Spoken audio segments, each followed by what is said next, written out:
बिस्मिल्लाहिर्रहमानिर्रहीम। अस्सलामु अलैकुम वरहमतुल्लाहि वबरकातुहू।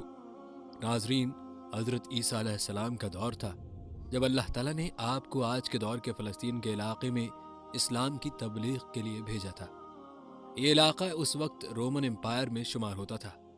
ये बुत परस्त लोग थे। यहाँ एक यहूदी बादशाह की हुक्मरानी थी जो रोमन हुकूमत के मातहत काम कर रहा था।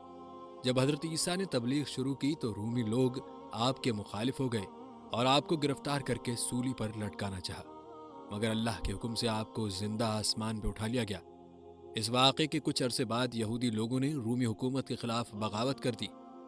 लिहाजा इसके रद्दअमल में उनका होकर ट्रस्ट नामी रूमी बादशाह ने यरूशलेम और फ़लस्तीन पर हमला करके उसे बिल्कुल तबाह कर दिया, हत्ता कि बैतुल मुक़द्दस को भी तबाह कर दिया। इसी दौरान उसने 1.5 लाख यहूदियों को कत्ल कर दिया। जो बचे कुछ यहूदी यहाँ रह गए थे वो जान बचाकर फ़लस्तीन से निकल गए, मगर जो हज़रत ईसा अलैहिस्सलाम के मानने वाले और उनकी तालीमात के पैरोकार थे सिर्फ वही फ़लस्तीन में मौजूद रह गए, जो कि रूमी था और बुत परस्त था। लिहाजा उसकी हुकूमत में मौजूद ईसाई लोगों पर उसने जुल्म सितम करना शुरू कर दिए।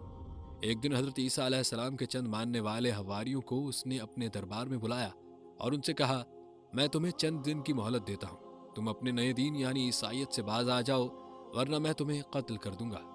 ईसा अलैहिस्सलाम के पैरोकार ये नौजवान लोग दरअसल असहाब कहफ थे, जिनके वाक़े का जिक्र कुरान पाक में सूरह कहफ में वजाहत से आया है।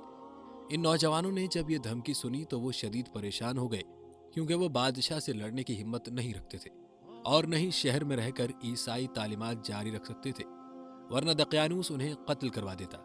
लिहाजा उन्होंने शहर छोड़कर कहीं भाग जाने का फैसला किया और अल्लाह पाक की ज़ात पर भरोसा करके शहर से निकल गए, ये सोचते हुए कि अब अल्लाह पाक ही हमारे लिए कोई फैसला करेगा और कोई रास्ता निकालेगा।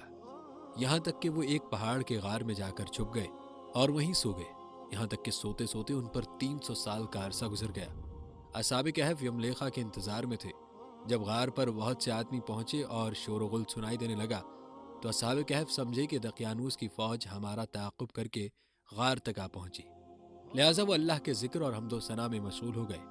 सिपाहियों ने गार पर पहुंचकर तांबे का वो संदूक बरामद कर लिया और उसके अंदर से तख्ती को निकाल कर पढ़ा तो वहां असहाब कहफ के नाम और ये लिखा था कि ये मोमिनों की जमात है जो अपने दीन की हिफाजत के लिए दकियानूस बादशाह के खौफ से इस गार में पनाह गुजी हुई है। दकियानूस ने इस गार के मुंह को बंद करवा दिया है। सिपाही ये देखकर हैरान परेशान रह गए। जब कुछ समझ ना आया तो अपने बादशाह बैदरूस को इतला दी।